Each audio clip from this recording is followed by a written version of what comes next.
Hello everyone and welcome to my channel Chess with Arsalan.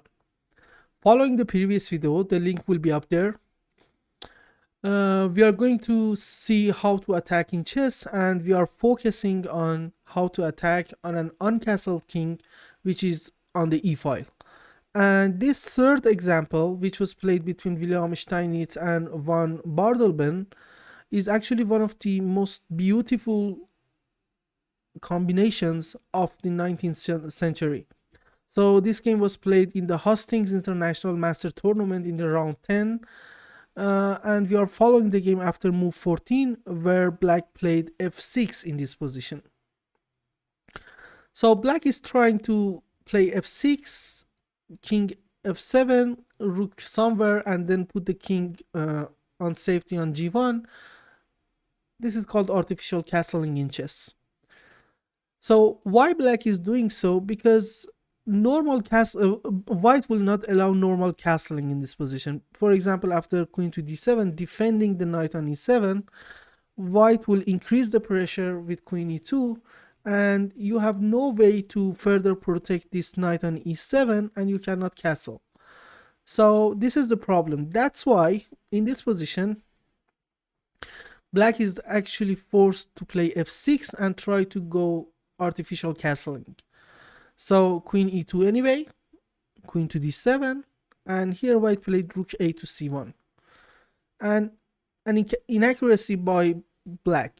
Here he played c6. King d8 was a better move, but here black played c6. We are not going to dig into that. And after c6, here white played d5. And white is trying to sort of evacuate a square for his knight. White is trying to come to center, and d4 is the best square. Plus the c file will be open, which is an additional source for attack on the king. So c takes d5, knight d4, and here black played king to f7, knight to e6, and after rook h to c8, here white played queen to g4, attacking the g7 square. So g7 is under attack. Black has to defend it somehow. Returning the rook is not going to serve the purpose because the rook will be sort of stuck on the g8. That's why black played g6, and with this move he is actually further weakening the king side. And here is where the combination that I have mentioned earlier actually happened. Knight to g5, forcing black's king to go back to the e file, and this is the point of knight g5. So anywhere but e8 will be met with queen takes d7. That's why black has to play knight e8, king to e8, and here white played rook takes e7, sacrificing a rook to keep the king on the center. And here, as a response, Steinitz, Van Bardelben played king to f8. If black plays king takes e7, then after rook to e1, king to d6, queen to b4 check, and in case of rook to c5, rook e6 wins, and if black plays king to c7, then knight e6 check, and after king to b8, queen f4 is winning for white, because anything to do, for example rook to c7, will be met with knight takes c7 and then check on e8.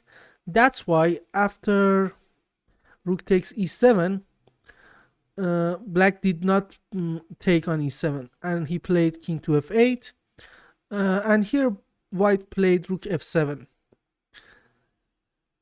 You should be a little bit careful in this position, because after rook takes d7, there is a rook takes c1 checkmate. So you should be a little bit careful here, but white was careful and played in rook f7. And here black played king to g8. What will happen if black plays, for example, queen takes f7, then rook takes c8 will be winning. That's why after rook f7 check, black played king to g8, rook g7 check, very nice move. And here black played king to h8. If black plays king takes, you cannot take on g7 anyway. If you take with the king, then queen takes d7 because the queen is hanging. After rook takes g7, if you play queen takes g7, then rook to c8 is winning. So after rook to g7 check, king h8 is the only move. And here, after rook takes h7, Steinitz opponent resigned. Why? Because this is the sequence that is going to happen and it is almost forced. Check, king to g8, rook to g7, king to h8, queen h4 check, king takes g7, queen h7 check, king to f8 check, e7 check, e8 check, e7 check, d8 check, check, and remember, black cannot cross the c file because of this rook. So after knight f7 check, queen to d7, and the final move of the game, queen to d6. And this is why this was one of the nicest and most beautiful combinations of the 19th century. Look from where Steinitz was seeing forward. After g6, this was the time that he sacrificed his knight with knight g5, forced the king to go back to e1, and executed his plan with rook takes e7, king to f8, and so on and so forth. So I hope you enjoyed this video. See you in the next one, which will be the last video about attacking in chess on the king that is not castled and is located on the e file. So see you in the next one.